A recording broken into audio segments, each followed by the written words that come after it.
में बैठे हुए थे। साथ में निकुल कटियार ग्राम भैंसो और 101 रुपये दक्षिणा भेंट कर रहे हैं। भगवान का आशीर्वाद बना रहे भक्तों पर। प्यारी भक्तों, माता बहनों, आज धीरे धीरे धर ब्रज की गोपियां यमुना पर जल लेने के लिए आई। कोई सखी अपने घड़े को जल में डुबाए बैठी है और जिधर देखती उधर देखती रहती है। कोई सखी जल से घड़ा भर लिया, सर पर भी रख लिया, लेकिन रास्ते की तरफ देख रही है, काश मेरे जीवन धन कन्हैया आ जाएं। इधर तो गोपियां भगवान की याद करके रो रही हैं। एक दिन देवकी ने मथुरा में कन्हैया के लिए नाना प्रकार का भोजन बनाया और प्यारे भक्तों, भगवान कन्हैया के पास भोजन ले करके आई। बोली, लाला तो भूखा होगा, ले भोजन कर ले। कन्हैया बोले, हाँ मैया, मुख भूख तो बहुत तेज से लाग रही है। अरे भोजन को देख करके बांके बिहारी जी बहुत खुश हो गए, लेकिन क्या देखा, बीच में माखन मिश्री रखा हुआ था। वह माखन मिश्री को देख करके कन्हैया की भूख तो विदा हो गई और मैया यशोदा की याद करके रोने लगी। मैया अपने लाला से पूछ न पाई कि लाला तो काय को रोए रहे है। लेकिन बस देव जी के पास मैया यशोदा आई। उस समय वसुदेव जी पूजा कर रहे थे। देवकी ने कहा, जी क्या सारा दिन पूजा में ही बिता दोगे? उधर चल कर के तो देखो कि कन्हैया रो रहा है, उसने भोजन नहीं किया। आप ही चल करके बताओ कि कन्हैया ने भोजन क्यों नहीं किया, वो क्यों रो रहा है? वसुदेव जी बोले, कन्हैया रो रहा है, हाँ अपना लाला रो रहा है। आप चल के बताओ ना, उसे क्या पसंद है, क्या खाएगा, क्यों रो रहा है? वसुदेव जी बोले, अरे भाग्यवान, तुझे नहीं मालूम कि कन्हैया क्या खाएगा, उसे क्या पसंद है, तो भला मुझे कहां से मालूम होगा? तुम भी जेलों में रही, मैं भी जेलों में रहा, पता तो उस यशोदा को होगा कि उस यशोदा ने कन्हैया को कैसे पाला, क्या खिलाया, कन्हैया को क्या पसंद है। ये तो सब नंद रानी को, नंद राय जी को पता होगा। यशोदा, मुझको कुछ नहीं मालूम। भक्तों, वसुदेव जी ने भी सोचा शायद कन्हैया से हम ये बात पूछे तो शायद अपना दुख मुझे ना बताए, इसलिए बताते हैं कि मित्र अपने मित्र को सारा हाल बता देता है। उसी समय प्यारे भक्तों, वसुदेव जी उद्धव जी के पास में आए। अरे जाओ उद्धव, मेरे कन्हैया से पूछ कर के आओ कि उसने भोजन क्यों नहीं किया, वो रो क्यों रहा है, पूछ करके आओ। प्यारे भक्तों, आजो उद्धव जी कन्हैया के पास आए, कहने लगे,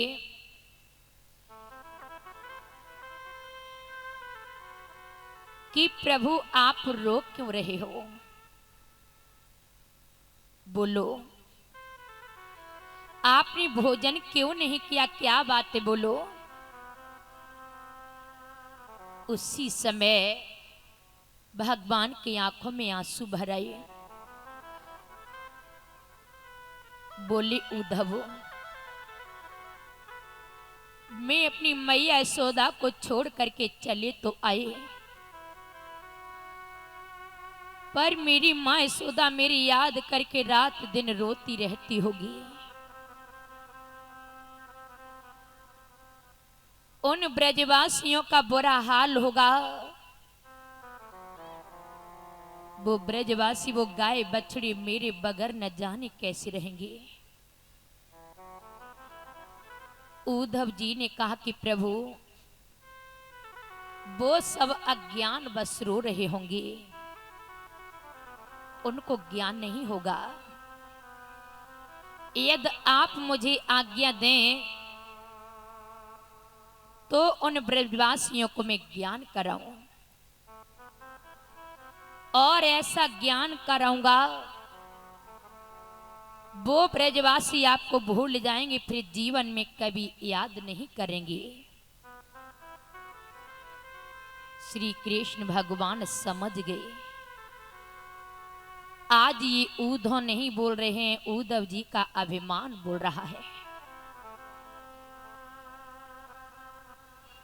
उद्धव जी ने कहा, प्रभु आप मुझे आज्ञा दे दो, गोपियों को, ब्रजवासियों को ऐसा ज्ञान कराऊंगा, फिर वो आपको भूल जाएंगे, जीवन में कभी याद नहीं करेंगे। कन्हैया ने मन में विचार किया, जाओ उद्धव, तुम ब्रज में तो एक बार पहुंच जाओ, तुम्हें भी ज्ञान हो जाएगा, तुम्हें सब पता चल जाएगा और तुम्हें ज्ञान भी हो जाएगा। एक बार ब्रज में पहुंच जाओ। तो कन्हैया बोले, उद्धव जी,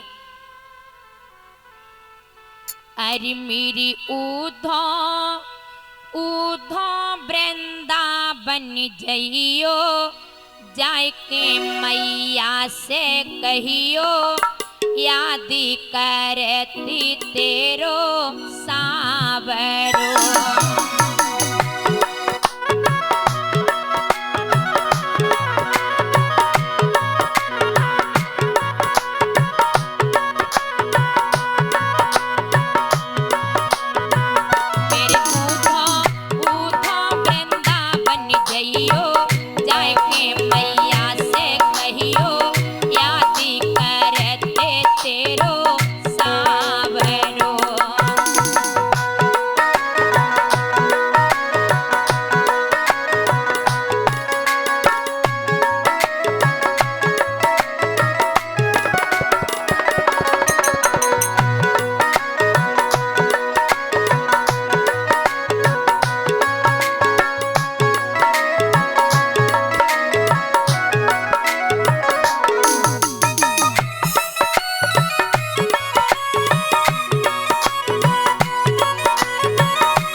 देखो मथुरा लागे सोनी,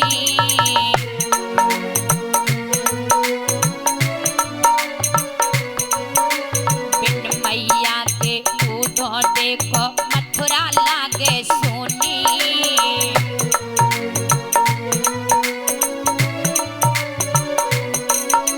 सखियन बिन कैसे जीवे गो, सखियन बिन कैसे जीवे गो, उधो श्याम बिहारी उधो उधो वृंदावन जइयो, जाके मैया से कहियो, याद करते तेरो सावरो।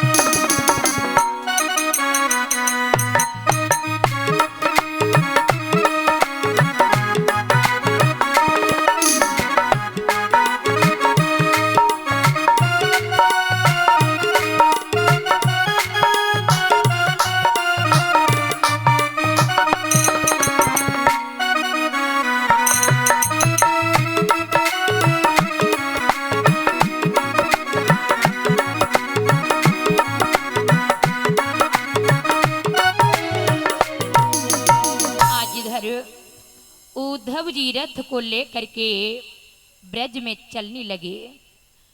श्री कृष्ण भगवान का पीतांबर भी ओढ़ लिया और जैसे ही यमुना पर आई, गोपियां यमुना पर जलने निकली आई और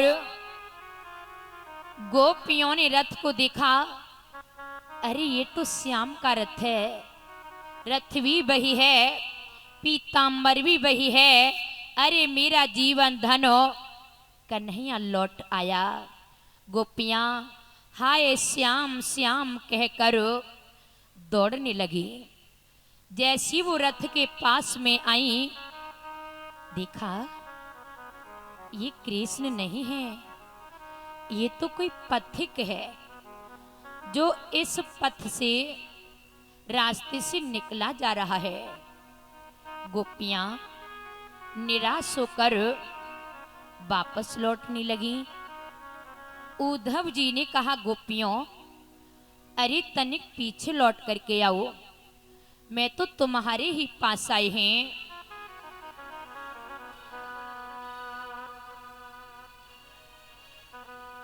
कि उद्धव बोले है आली जी, मैं मथुरा नगरिया से आया हूँ।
भक्तों, उद्धव जी ने कहा कि हे गोपियों, मैं मथुरा नगरी से और तुम्हें श्याम का संदेशा सुनाने के लिए आए हैं।